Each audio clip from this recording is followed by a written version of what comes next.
কৃষ্ণপুর গ্রামটি ছিল সবুজ ধানক্ষেত আর বাঁশঝাড়ে ঘেরা এক শান্ত স্নিগ্ধ জনপদ।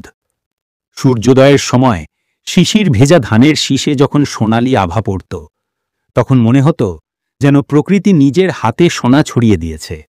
সন্ধ্যা নামলে হাজার জোনাকির আলোয় পুরো গ্রাম এক মায়াবী রূপ নিত। এই গ্রামেরই এক প্রান্তে ছিল বিশাল এক খামার বাড়ি, যার নাম ছিল মণ্ডল খামার। ইট কাঠের কাঠামো আর সুবিশাল উঠান নিয়ে একসময় এটি ছিল গ্রামের সবচেয়ে সমৃদ্ধশালী এবং কর্মচঞ্চল স্থান। দূর দূরান্ত থেকেও মানুষ আসত এই খামারের ফসল দেখতে। এখানকার শস্যের গুণাগুণ ছিল কিংবদন্তি তুল্য, কিন্তু এখন তা পরিত্যক্ত। জংলি লতাগুল্ব আর আগাছায় ঢাকা এক ভুতুড়ে রূপ নিয়েছে। দিনের বেলায়ও খামার বাড়ির দিকটায় কেমন যেন একটা থমথমে ভাব লেগে থাকত, আর সূর্যাস্তের পর সেই খামারের ত্রিসীমানায় কেউ সাহস করে ঘেঁষত না। গ্রামবাসীরা বলাবলি করত ওখানে নাকি অশরীরী আত্মার আনাগোনা আছে। গল্পটা শুরু হয়েছিল আজ থেকে প্রায় 50 বছর আগে। খামারের মালিক ছিলেন হীরালাল মণ্ডল, এক রাশভারী মানুষ। তার তীক্ষ্ণ দৃষ্টি আর গম্ভীর কণ্ঠস্বরে গ্রামের সবাই শ্রদ্ধায় মাথা নত করত। তার একমাত্র ছেলে রতন ছিল গ্রামের সবচেয়ে সুদর্শন এবং সাহসী যুবক। লম্বা ছিপছিপে গড়ন, মায়াবী চোখ আর মুখে সবসময় লেগে থাকা এক মন ভোলানো হাসি দিয়ে রতন গ্রামের সব মেয়েদের ক্রাশ ছিল। সে যেমন ছিল সাহসী, তেমনি ছিল মানবিক। গ্রামের কারো বিপদ হলে রতনই সবার আগে এগিয়ে আসত। রতনের বিয়ে ঠিক হয়েছিল পাশের গ্রামের রূপবতী ললিতার সাথে। ললিতা ছিল যেমন রূপে গুণে অনন্যা, তেমনি তার মিষ্টি হাসি ছিল মন ভোলানো। তার দীর্ঘ কালো চুল আর হরিণীর মতো চোখ দেখে মনে হতো যেন স্বর্গের অপ্সরী মর্তে নেমে এসেছে। রতনের বাঁশির সুর আর ললিতার নূপুরের শব্দে যেন কৃষ্ণপুরের বাতাসও যেন নতুন প্রাণ পেত। বিল দিনক্ষণ ঠিক হল, গ্রামের সবাই আনন্দে মেতে উঠল। মণ্ডল খামারে শুরু হলো উৎসবের প্রস্তুতি। চারপাশে ঝলমালে আলো, সানানিয়ের সুর আর গ্রামের মেয়েদের কোলাহলে খামার বাড়ি যেন নববধূর মতো সেজে উঠেছিল। বিয়ের আগের দিন রতন আর তার বন্ধুরা মিলে খামারের পিছনে সুবিশাল পুকুরে মাছ ধরতে গেছিল। সেদিন ছিল অমাবস্যার রাত।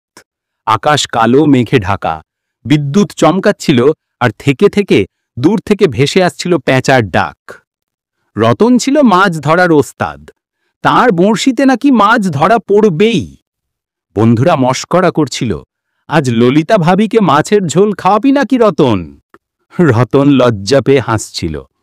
হঠাৎ করেই এক বিকট শব্দে পুকুরের জল তোলপাড় হয়ে উঠল, যেন এক বিশাল কিছু অতল থেকে উঠে এলো।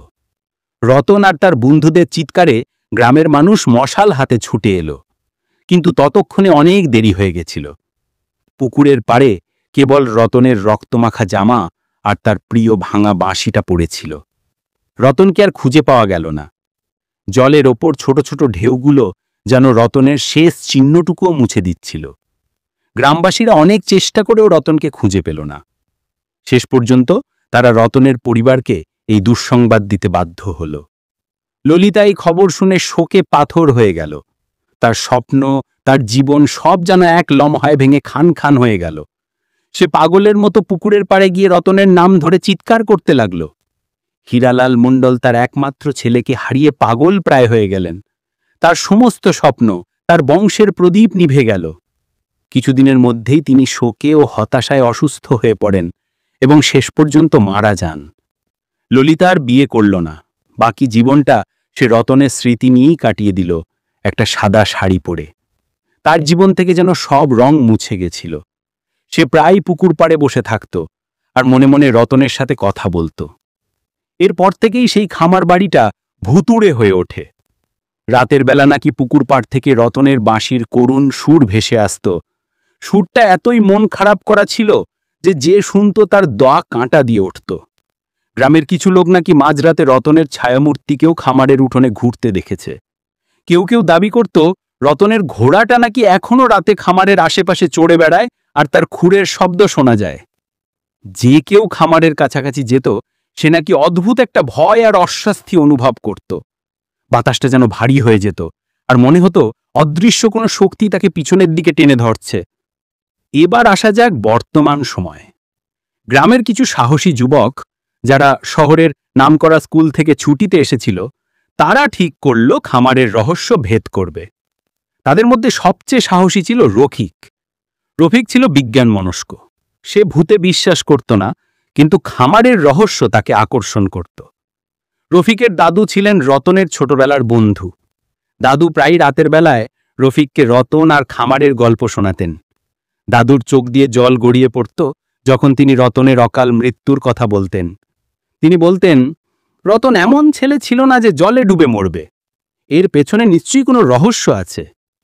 একদিন রাতে রফিক তার 3 বন্ধুকে নিয়ে খামারের দিকে রওনা দিল। তাদের হাতে ছিল শক্তিশালী টর্চ লাইট, মোবাইল ফোন আর বুক ভরা সাহস। তারা প্রথমে গ্রামের মোড়লদের কাছ থেকে অনুমতি নিতে গেছিল, কিন্তু মোড়লরা তাদের বারণ করে। তবে রফিকদের জেদের কাছে হার মেনে মোড়লরা অবশেষে তাদের যেতে দেয়, তবে সাবধান করে দেয়। খামার বাড়ির কাছাকাছি পৌঁছতেই তাদের গা ঝমঝম করে উঠল। চাঁদের আলোয় খামার বাড়িটা আরো ভুতুড়ে লাগছিল। ভাঙা জানালাগুলো দিয়ে ভিতরের অন্ধকার যেন উকি দিচ্ছিল। চারপাশে ছিল অদ্ভুত এক নিস্তব্ধতা, কেবল ঝিঁঝি পোকার ডাক আর প্যাঁচার শব্দ। বাতাসে পচা পাতার গন্ধ আর স্যাঁতসেঁকে একটা অনুভূতি। তারা সাবধানে খামার বাড়ির ভিতরে ঢুকল। ঘরের আসবাবপত্র ভাঙাচোরা, চারদিকে মাকড়সার বিশাল বিশাল জাল, যা দেখে মনে হচ্ছিল যেন শতাব্দীর পর শতাব্দী ধরে কেউ এখানে পা রাখেনি। ধুলোর আস্তত্ব এত পুরু যে তাদের পায়ের ছাপ স্পষ্ট দেখা যাচ্ছিল। আর দেওয়ালে ঝুলছিল কিছু পুরনো তৈলচিত্র, যার রং প্রায় মুছে গেছে। রফিকের চোখ পড়ল একটা বিশাল কাঠের সিন্দুকের ওপর। সিন্দুকটা ছিল মেঝের এক কোণে, ধুলো আর ভাঙা কাঁচের টুকরো দিয়ে ঢাকা। বন্ধুরা মিলে অনেক কসরত করে বাক্সটা খুলল। ভিতরে তারা পেল কিছু পুরনো চিঠি আর একটা জীর্ণ ডায়েরি। ডায়েরিটা ছিল হীরালাল মণ্ডলের হাতের লেখা। রফিক সাবধানে ডায়েরিটা হাতে নিয়ে পড়তে শুরু করল। প্রতিটি পাতা যেন তার সময়ের ঘ্রাণ বয়ে নিয়ে আসছিল। ডায়েরির প্রতিটি পাতায় ফুটে উঠছিল এক মার্মিক তথ্য, যা এতদিন কৃষ্ণপুরের অন্ধকার অতীতে চাপা পড়েছিল। রতনকে আসলে খুন করা হয়েছিল।